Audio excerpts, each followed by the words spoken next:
നമ്മൾ ആവശ്യത്തിനുള്ള ബേസുകളൊക്കെ പഠിച്ച് കഴിഞ്ഞിട്ടുണ്ട്. അഡ്വാൻസ്ഡ് ആയിട്ടുള്ള കാര്യങ്ങളാണ് നമുക്ക് പഠിക്കാനുള്ളത്.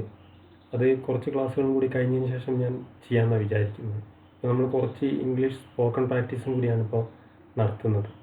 ഇന്നലെ നമ്മൾ പറഞ്ഞിരുന്നത് നമുക്ക് അനുഭവപ്പെടുന്ന കാര്യങ്ങൾ, ചൂട് അനുഭവപ്പെടുന്നു, തണുപ്പ് അനുഭവപ്പെടുന്നു എന്നൊക്കെ നമ്മൾ പറഞ്ഞു.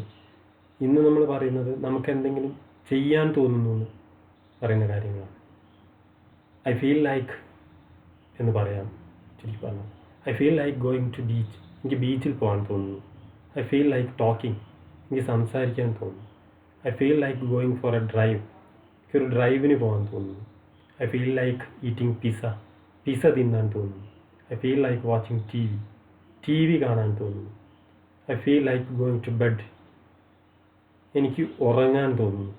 ഇതുപോലെ ഐ ഫീൽ ലൈക്ക് ചേർത്തിട്ട് നിങ്ങൾക്ക് എന്തും ചെയ്യാവുന്നതാണ്. ഇനി അതിൻ്റെ ഓപ്പോസിറ്റ്, ഒന്നും ചെയ്യാൻ തോന്നുന്നില്ല എന്ന് പറയുന്നത് I don't feel like going to beach, എനിക്ക് ബീച്ചിൽ പോകാൻ തോന്നുന്നില്ല. I don't feel like talking, എനിക്ക് സംസാരിക്കാൻ തോന്നുന്നില്ല. I don't feel like going for a drive, എനിക്ക് ഡ്രൈവിന് പോകാൻ തോന്നുന്നില്ല. I don't feel like eating എനിക്കൊന്നും തിന്നാൻ തോന്നുന്നില്ല. I don't feel like watching എനിക്ക് ടി വി കാണാൻ തോന്നുന്നില്ല. I don't feel like going to bed, എനിക്ക് ഉറങ്ങാൻ പോകാൻ തോന്നുന്നില്ല. ഇങ്ങനെ ഐ ഫീൽ ലൈക്കും ഐ ഡോണ്ട് ഫീൽ ലൈക്കും.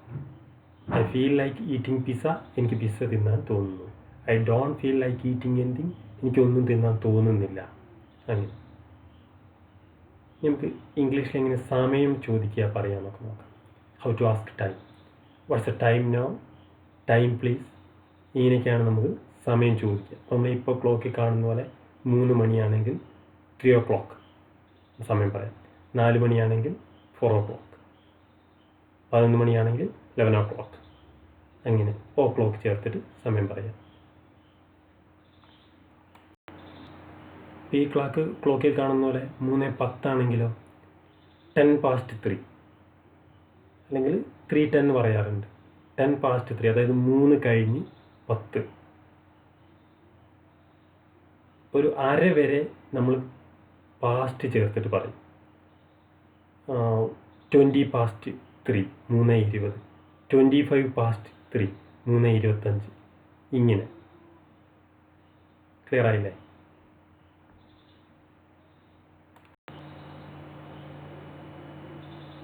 ഇനി നമ്മൾ ഈ ക്ലോക്കിൽ കാണുന്ന പോലെ 3:15 ആണെങ്കിൽ 1/4 past 3, 1/4 ക്വാർട്ടർ എന്നാണ് പറയുക. 1/4 past 3, അതായത് 3 കഴിഞ്ഞ് 1/4, അല്ലെങ്കിൽ സാധാരണ 3:15. നമ്മൾ പറഞ്ഞു കഴിഞ്ഞു അര വരെ നമ്മൾ പാസ്റ്റ് ചേർത്തിട്ട് പറയും. നേരത്തെ നമ്മൾ പറഞ്ഞു കഴിഞ്ഞതാണ്. 1/4 past 3, 3:15.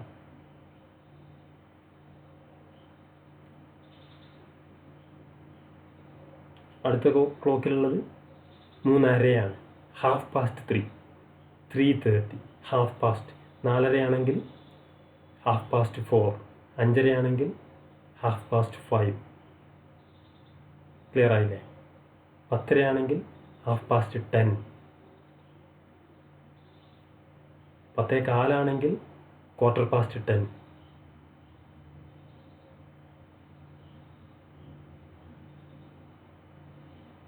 ഇങ്ങനത്തെ ക്ലോക്കിലുള്ളത് 3:45. അപ്പോൾ അര കഴിഞ്ഞിട്ടുണ്ടെങ്കിൽ 2 ചേർത്തിട്ടാണ് സമയം പറയാം. 3:45, അതായത് 4 മണിയാവാൻ 1/4 മണിക്കൂർ. 3:45, 4 മണിയാവാൻ 1/4 മണിക്കൂർ. 4:45 എന്ന് പറഞ്ഞിട്ടുണ്ടെങ്കിൽ 5 മണിയാവാൻ 1/4 മണിക്കൂർ. ക്ലിയർ ആയില്ലേ? ഇവിടെ നോക്കൂ, 10 to 4, 4 ആവാൻ 10 മിനിറ്റ്. 3:50, 3:50. 2 to 4, 4 ആവാൻ 2 മിനിറ്റ്.